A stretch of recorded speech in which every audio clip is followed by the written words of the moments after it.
The six of us all exited the stairwell, coming face to face with several guards fighting mutants in the hallway. They were fending them off pretty well, managing to kill at least 6 when we watched. Why can't we just run in and shoot them all? Addison asked in a whisper. Quinn scoffed. Because if we were to do that, not only would we alert the police, but the mutants would detect us. From what I have seen before, they seem to communicate through their growls and screeches, which act as a battle call. If we aren't fast enough, they could attract an entire horde to our location. Wouldn't the riots disguise our gunfire, though? Possibly, but it would not change the fact that the mutants would detect us. Now stay quiet and get ready. We snuck down the plain hallway, our weapons drawn. The entire hall seemed absolutely barren of life, with only a few open hotel rooms and some bags strewn across the floor. No bodies, no mutants, and no officers. We seemed to be in the clear. The people on this floor must have fled when the riot started, That seems correct. Quinn said before pointing forward at the end of the hallway. Down there, a stairwell. We sped up, lightly jogging down as we reached the end of the long hallway, where a plain glass window and a reinforced door awaited us. The stairwell near the end of the hallway was blocked, due to several mutants taking up the space to chew up a few tourists. The stairwell was hopefully clear, or we'd be screwed. I pushed open the metal door, finding a seemingly clear set of gray metal stairs that led to the floor below. I smiled and gestured to the others to follow. "Let's go!" But as soon as I opened my mouth, a shadow appeared at the bottom step. I watched as 3 mutants emerged from the stairs below, staring up at me with hunger in their eyes. I immediately pulled the door shut as they started to bolt up the stairs, smashing their bodies into the metal door. Luckily, it opened on their side, so they had no chance of breaking through this reinforced door. Now what? Space asked in a panic. Addison began poking at the elevator buttons, but neither lit up. She whimpered and stepped back. Are we trapped? I shook my head and looked around the room, trying to think of an idea. Empty hotel rooms probably didn't have any sort of staircase inside of them. There were only 2 main staircases on this floor, and the other was blocked by mutants. The elevator was out of service, too, and unless we could climb walls, we were screwed. But I got an idea. I turned towards the end of the hall and approached the window, gazing downwards at the ground floor. There was another window, identical to this one, on every floor, along with several metal bars sticking out the side of the building between each window. I took a few steps back before rushing forward, slamming my shotgun several times at the glass in an attempt to break it. But despite my strength, the glass wouldn't shatter. Let me. Addison said, stepping up. We all watched as she opened up a compartment on the wall, containing a fire axe. She proceeded to grab the axe and turn backwards towards the window, breaking it with a single swing. She then stepped back, letting Quinn and I look through the window downwards. There are metal grips on the walls, probably in case you needed to escape in a fire. We can climb down to the next floor. That seems a little dangerous. Who will go first? Addison stepped up. If you want, I'll go first to see if it's safe. No, not you. Quinn, you go first. Excuse me? And why do I have to be the first one to risk my life? He questioned. Because I said so. Addison, however, pushed past me. Don't worry, Andrew. I'll be fine. Fine. But if anything happens, I'll be right here, I said to her as I unholstered my silver handgun. She nodded, and Quinn helped her out the window, making sure her shirt didn't get caught on the glass.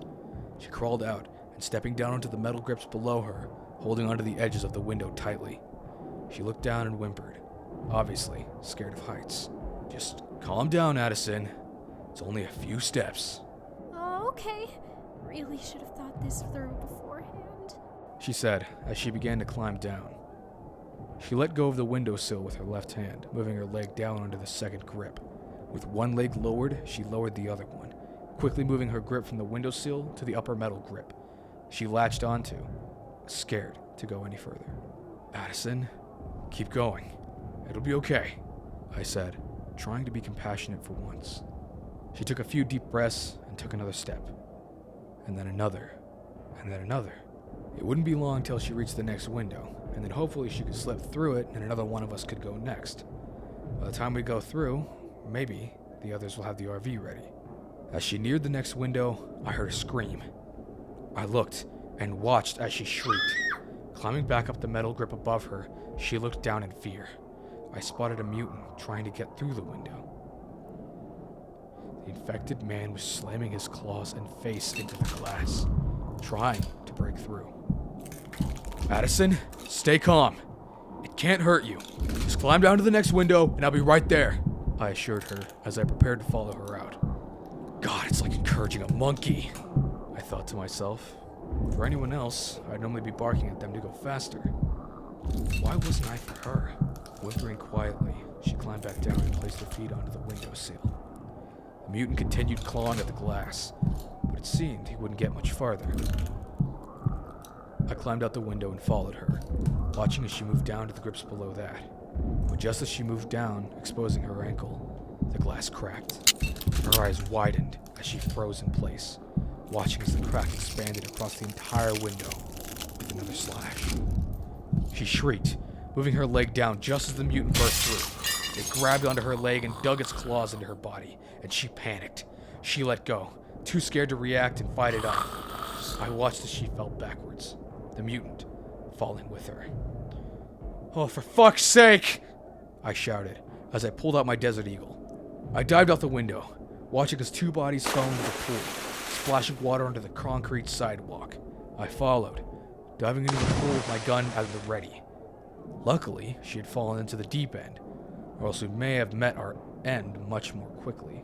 I splashed down and watched Addison kick the mutant away, trying to splash her way to the safe end of the pool. The mutant snarled at her and followed, but I glared at the monster and took it from behind, pushing it under the water. The mutant dragged me under too, both of us falling to the floor. Using Addison's muffled screams from above the surface as my motivation, I shoved the mutant off of me as it attempted to bite at my neck. Its movements were slowed by the water, but so were mine. I forced my gun to its neck and fired twice, shooting its blood and guts out into the water. It fell limp within seconds, and floated to the top as blood pooled up around it. I closed my mouth and swam back up to the surface, emerging to find Addison sitting beside the pool, her clothes soaked and her hair covering her face. God damn it, Addison! I stopped. Before I could berate her, noticing the tearful expression left on her face, I frowned, sighing before helping her to her feet. Are you okay? I asked her. Anakin usually said that a lot. She nodded and brushed the rest of her hair out of her face, giving me a small smile. We rushed backwards to the hotel, finding the others at the bottom of the metal ladder beneath the windows. Axel had to help down Julia, who was still deathly afraid of heights. The others should be waiting, right? Space asked. I nodded to her and we bolted into the parking lot, only to find chaos. A crowd of bystanders were attempting to fight off the mutants, who were breaking into the parking lot and attempting to kill as many humans as possible. A man ran for his car, but just as soon as he shoved his car key into the lock, the mutant threw him to the floor and chewed off his neck. Another one grabbed a woman's child, biting his arm clean off before throwing the corpse at his mother. We seem to have an issue, Quinn said as he turned his head to the right. What now? Flat tire? I asked sarcastically. But when we turned our eyes to look at the RV, all we saw was an empty parking space. The RV was gone, and so was Ryan inside of it.